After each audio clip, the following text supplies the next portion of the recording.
اس کے علاوہ میں حالات حاضرہ کے حوالے سے چند باتیں عرض کرنا چاہوں گا۔ سب سے پہلے تو میں حکومت وقت سے اور صاحبان اقتدار سے یہ کہنا چاہتا ہوں کہ ان دینی مدارس و جامعات اور ان علماء کو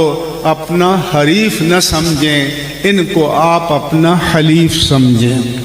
اور میں یہ بھی پیغام دینا چاہتا ہوں کہ الحمدللہ ہمیں کوئی حب الوطنی نہ سکھائے، ہم اللہ کے فضل و کرم سے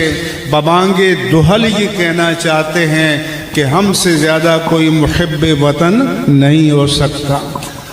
جب چمن کو لہو کی ضرورت پڑی، سب سے پہلے ہی گردن ہماری کٹی، پھر بھی کہتے ہیں مجھ سے یہ اہل چمن، یہ چمن ہے ہمارا تمہارا نہیں۔ اس لیے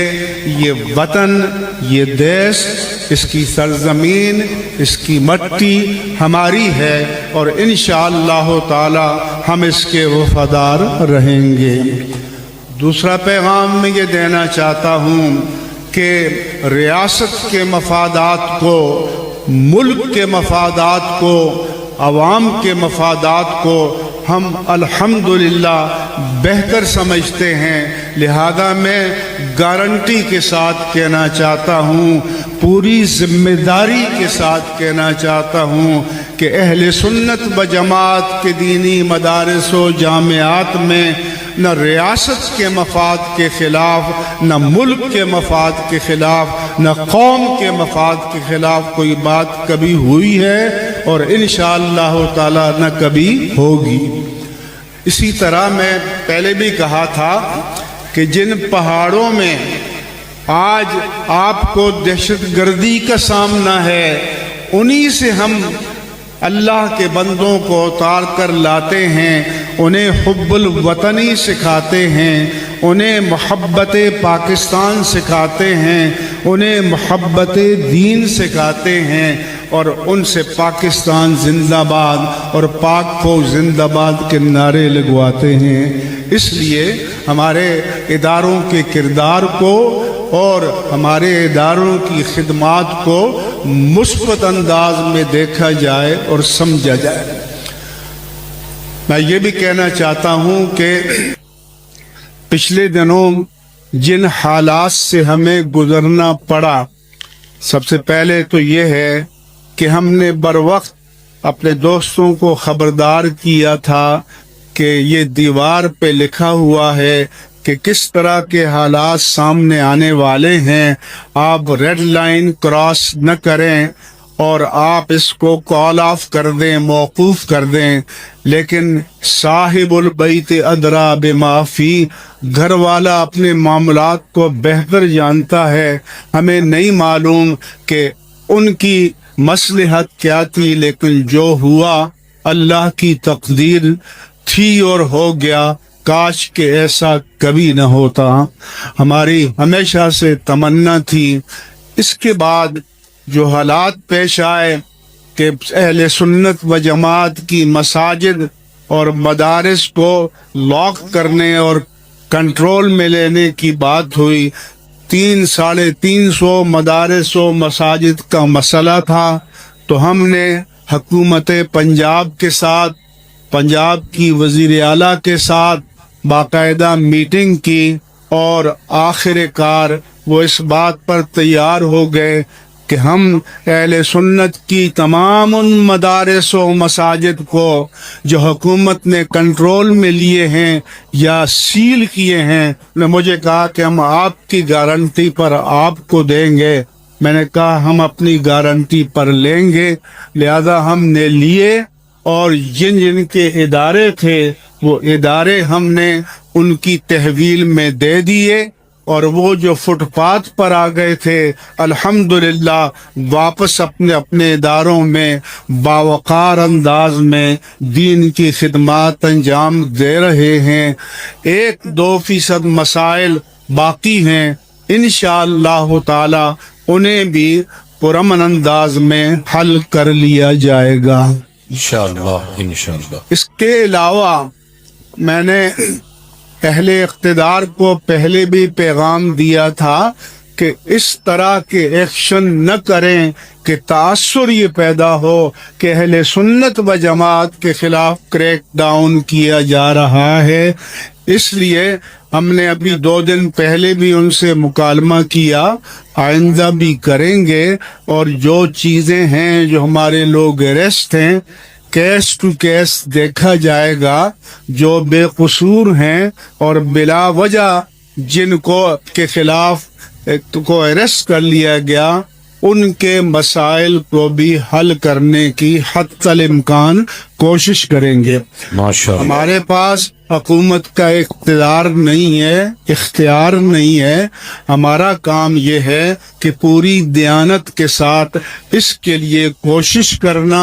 اور ہم ان کو بتاتے ہیں کہ الحمدللہ پورے اہل سنت و جماعت ہمارے ساتھ ہیں، اور ہم اس ملک میں امن چاہتے ہیں، سلامتی چاہتے ہیں، فساد نہیں چاہتے. اور ہم نے اپنے ساتھیوں سے بھی کہا تھا کہ بند گلی میں ہر بار مت جاؤ، اور ہم حکومت سے بھی کہتے ہیں کہ کسی کو بند گلی میں جبرن مت لے جاؤ. یہ ان مسائل کو پرامن طریقے سے حل کرو، اور ہم بھی نہ فساد چاہتے ہیں، نہ دہشت چاہتے ہیں، نہ حکومت کے ساتھ بلا وجہ ٹکراؤ چاہتے ہیں. اور ہمیں بھی پتہ ہے کہ ہماری مشرقی سرحد پر بھی، مغربی سرحد پر بھی، ملک کے اندر بھی حکومت کو، ریاست کو، مملکت کو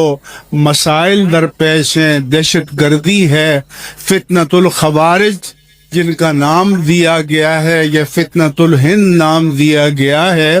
تو لہذا ان فتنوں کا مقابلہ کرنے کے لیے ہماری مسلح افواج اور سلامتی کے اداروں کے جو بہادر نوجوان اور افسران قربانیاں دے رہے ہیں، ہم ان کی شہادتوں کو سلام کرتے ہیں، اور ہم ان کی قربانیوں کو قدر اور تحسین کی نگاہ سے دیکھتے ہیں. آپ نے پورا مشرق وسطی دیکھا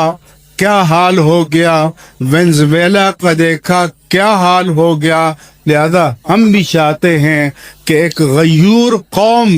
اور غیور ملک کی طرح ملک کے تحفظ کے لیے ایک غیور اور جذبہ جہاد اور قوت ایمانی سے فیضیاب افواج چاہیے. ہمیں بھی اسباب چاہیے، اور ان مقاصد کے لیے ہم اپنی مسلح افواج کے قدم بقدم اور شانہ بشانہ کھڑے ہیں. اور ہم ہر نماز میں دعا کرتے ہیں کہ یا اللہ ہمارے مشرق میں، مغرب میں، سرحدوں سے باہر، سرحدوں کے اندر جو دشمن ہمارے ملک کو اور قوم کو نقصان پہنچانے کے لیے چالیں چل رہے ہیں، ان کی چالوں میں ان کی ناکامی کے اسباب مقدر فرما.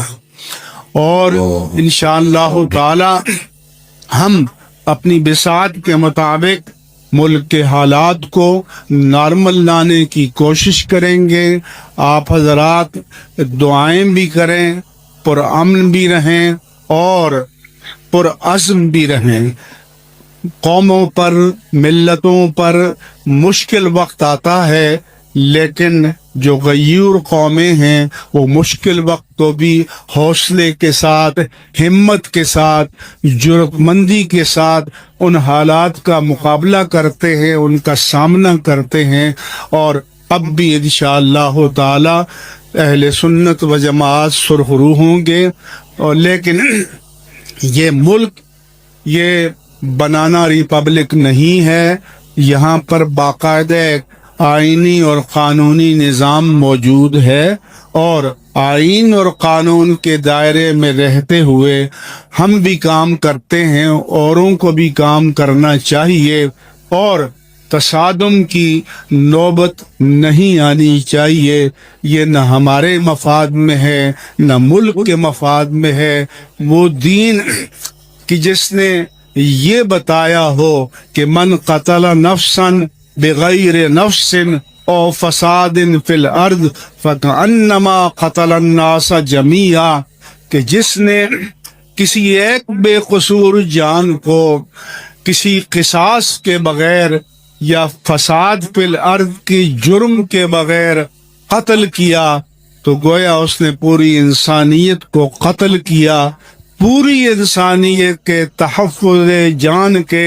اجتماعی حق کو پامال کیا۔ ومن احیاہا فکأنما احیا الناس جمیعا، اور جس نے ایک بے قصور جان کو بچایا گویا اس نے پوری انسانیت کو بچایا۔ لہذا یہاں قوم اور حکومت کے درمیان اس درجے کا تصادم نہیں ہونا چاہیے کہ جہاں جانی نقصان ہو، انسانیت کی حرمتیں پامال ہوں۔ جو ہو چکا ہے ہماری کوشش ہے کہ اس کا کوئی ازالہ ہو اور پھر سب کے لیے میدان عمل میں کام کرنے کے لیے آئین اور قانون کے دائرے میں پرامن مواقع دستیاب ہونے چاہیے۔ ہم تنظیم المدارس اہل سنت پاکستان، ہم اکیڈمک ادارے ہیں، تعلیمی ادارے ہیں، ہمارا مشن تعلیم و تعلم ہے، ہمارا مشن دینی مدارس و جامعات کی حریت فکر و عمل کا تحفظ ہے۔ ہمارے مسجد کا ممبر اور مصلی آزاد ہونا چاہیے، مسند تدریس آزاد ہونی چاہیے، مسند کتابت آزاد ہونی چاہیے، اور ہمارا جو بندہ مائک پر بیٹھا ہے اس کو ذمہ دار بھی ہونا چاہیے اور اپنی قومی اور ملی اور دینی ذمہ داریوں کے تقاضوں کی پاسداری کرنی چاہیے۔ ہم کسی عملی سیاست میں نہیں ہیں، لیکن اس ملک کے حکمرانوں کو سب کو سمجھنا چاہیے کہ ہمارا ایک مسلکی اور دینی جو تعلق ہوتا ہے اس کی ہم کبھی نفی نہیں کر سکتے، اس کی پاسداری ہمیں کرنی پڑتی ہے، اور قوم ہم سے توقع رکھتی ہے، لیکن قوم کو ہم سے قانون اور آئین کے دائرے میں توقع رکھنی چاہیے۔ انشاءاللہ تعالی ہم اپنی بہترین صلاحیتوں کو کام میں لاتے ہوئے ان کے اعتماد پر پورا اترنے کی کوشش کریں گے۔ اس کے بعد میں کہنا چاہتا ہوں کہ جامعہ نظامیہ رضویہ ہماری ام المدارس ہے، یہ پاکستان میں اہل سنت و جماعت کا سب سے بڑا ادارہ ہے، اور ماشاءاللہ اس کے کئی کیمپسز ہیں اور 5-6 ہزار طلبہ اور طالبات اس کے میں تعلیم پا رہے ہیں۔ اور جیسا کہ مجھ سے پہلے علامہ رضا ثاقب مصطفی نے بتایا کہ دنیا میں جہاں جہاں وہ گئے جامعہ نظامیہ کے نور علمی کے فیضان کو اس نے ہر جگہ پایا ہے۔ انشاءاللہ یہ ادارہ ترقی کرے گا۔ ملک کے اندر اور ملک سے باہر جو حضرات ہمارے پیغام کو سننا چاہتے ہیں، میں ان سے اپیل کروں گا کہ جامعہ نظامیہ رضویہ کے ساتھ آپ جڑے رہیں، وابستہ رہیں، آپ تعاون کریں، اور میں آج مسند فضیلت پر فائز ہونے والے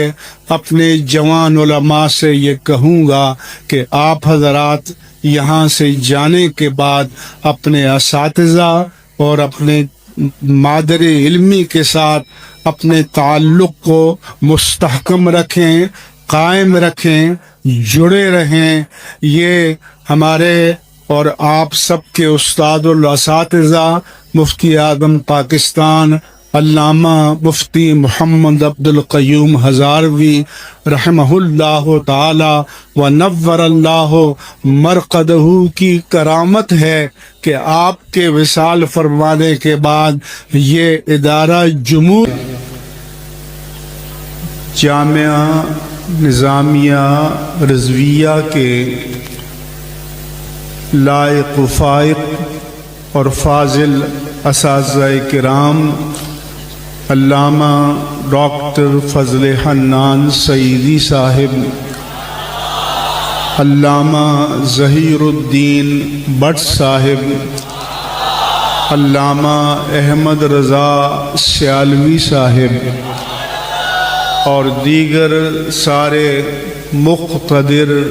ممتاز اجلہ افاضل علماء کرام اور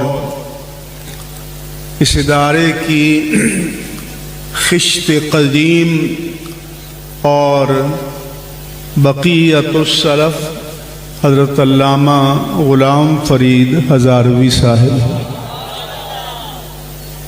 جامعہ کے تمام اساتذہ کرام، دیگر علماء کرام، اکابر ملت جو اسٹیج پر تشریف فرما ہیں اور آج مسند فضیلت پر فائز ہونے والے علماء کرام اور تکمیل حفظ قرآن کریم کی سعادت سے فیضیاب ہونے والے حفاظ و قرائے کرام، اس جامعہ کے معاونین جو یہاں موجود ہیں یا جو آن لائن دنیا کے کسی بھی خطے میں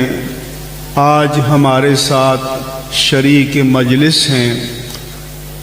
ان سب کی تکریمات، تشریفات، اعزازات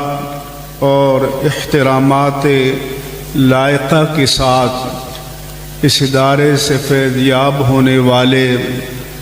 جملہ طلباء کرام،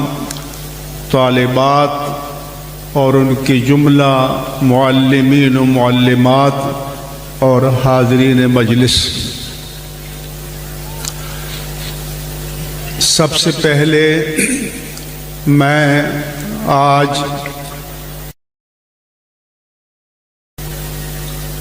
مسند فضیلت پر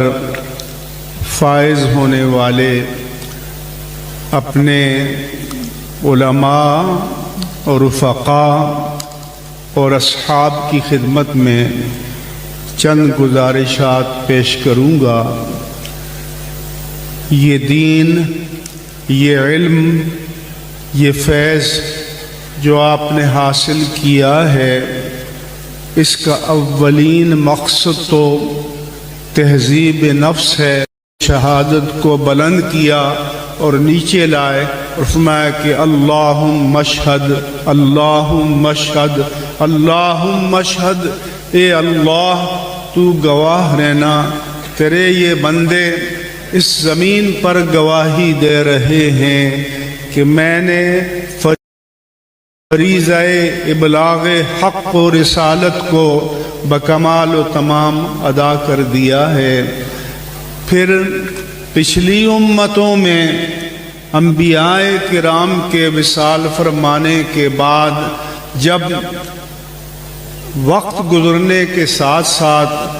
تعلیمات مٹ جاتی تھیں، مسخ کر دی جاتی تھیں، تو احیاء کے لیے، تجدید کے لیے انبیاء کرام آیا کرتے تھے، مگر ہمارے آقا و مولا صلی اللہ علیہ وسلم اللہ تبارک و تعالیٰ کے آخری نبی اور رسول بن کر آئے، تو پچھلی امتوں میں جو فریضہ انبیاء کرام کا تھا وہ آپ نے اپنی امت کے علماء کو تفویض کیا اور فرمایا کہ فَلْيُبَلِّغِ الشَّاهِدُ الْغَائِبَ۔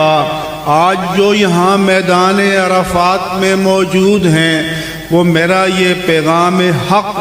ان تک پہنچا دیں جو آج یہاں پر موجود نہیں ہیں۔ فَرُبَّ مُبَلَّغٍ اوعى مِن سامعٍ، کہ بعض اوقات ایسا ہوتا ہے کہ جس تک بالواسطہ پیغام پہنچایا جاتا ہے وہ ڈائریکٹ اور براہ راست سننے والے سے بھی زیادہ اس امانت کی حفاظت کرتا ہے۔ اور آپ نے فرمایا کہ بلغوا عنی ولو آیا، اگر تمہارے پاس ایک آیت باری تعالیٰ بھی مجھ سے امانتاً پہنچی ہے تو اس امانت کو آگے والوں تک پہنچا دو۔ لہذا آپ کا فریضہ ابلاغ دین ہے، تعلیم دین ہے، فروغ دین ہے، جس کے لیے آپ نے اپنے آپ کو وقف کیا ہے۔ اس لیے آج چونکہ سوشل میڈیا کا زمانہ ہے، آپ کے منہ سے جو بات نکلتی ہے وہ کہتے ہیں پبلک پراپرٹی ہو جاتی ہے، پھر اس بات کو آپ لینا چاہیں واپس تو پھر واپس نہیں لے سکتے، کوئی تدبیر اس کے لیے نہیں ہے۔ اس لیے پہلی بات تو یہ ہے کہ ناپ کر، تول کر، سوچ کر بات کہنی چاہیے اور پہنچانی چاہیے۔ شب معراج کو رسول اللہ صلی اللہ علیہ وآلہ وسلم نے جو مشاہدات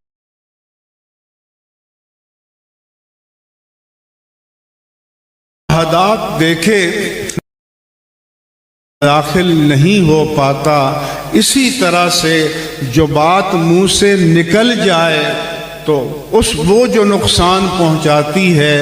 اس کو اگر کوئی واپس لینا چاہے تو وہ واپس نہیں لے سکتا۔ اس لیے ہمیں جو بھی بات کرنی ہے، بیان کرنی ہے، سوچ سمجھ کر کرنی چاہیے۔ اللہ تعالیٰ نے فرمایا وَقُولُوا لِلنَّاسِ حُسْنًا، لوگوں کے ساتھ بات کرو تو اچھے انداز سے کرو۔ اللہ تعالیٰ نے فرمایا کہ ادعو الی سبیل ربک، یہ اختیار نہیں ہے، ہمارا کام یہ ہے کہ پوری دیانت کے ساتھ اس کے لیے کوشش کرنا،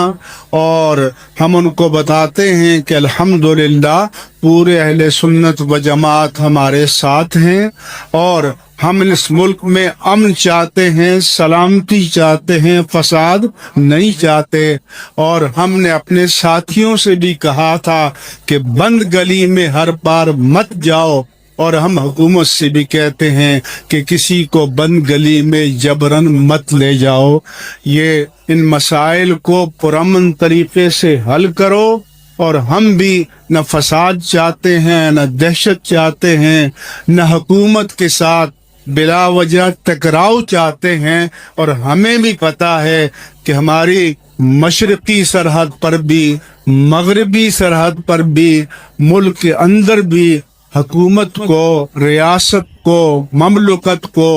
مسائل درپیش ہیں، دہشت گردی ہے، فتنۃ الخوارج جن کا نام دیا گیا ہے، یا فتنۃ الہند نام دیا گیا ہے۔ تو لہذا ان فتنوں کا مقابلہ کرنے کے لیے ہماری مسلح افواج اور سلامتی کے اداروں کے جو بہادر نوجوان اور افسران قربانیاں دے رہے ہیں، ہم ان کی شہادتوں کو سلام کرتے ہیں، اور ہم ان کی قربانیوں کو قدر اور تحسین کی نگاہ سے دیکھتے ہیں۔ آپ نے پورا مشرق وسطیٰ دیکھا، کیا حال ہو گیا، وینزویلا کا دیکھا، کیا حال ہو گیا۔ لہذا ہم بھی چاہتے ہیں